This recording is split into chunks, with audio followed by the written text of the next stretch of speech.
This is Twit.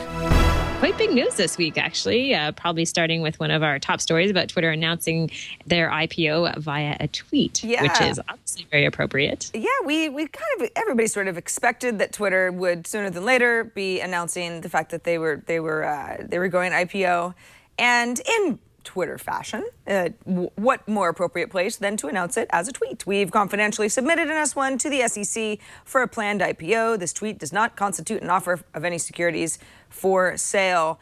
It's kind of an interesting situation because Twitter is able to keep the specifics of some of its financials under lock and key in sort of a quiet period of sorts, not really an employee quiet period, but pre-IPO, which apparently has a lot to do with when a company makes under a certain amount in revenue.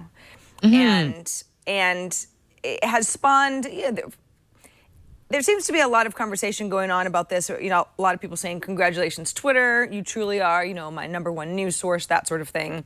And then people digging in a little bit deeper. There's a great All Things D article. In fact, All Things D in general is really on top of this Twitter story and has had great coverage since the news came out.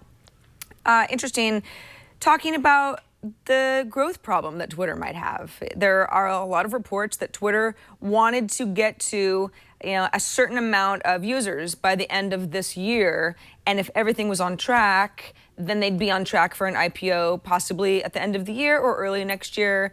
By all accounts, the company has missed its mark, so then it kind of turns into a conversation of, well, why now? Is now the right time for a Twitter IPO?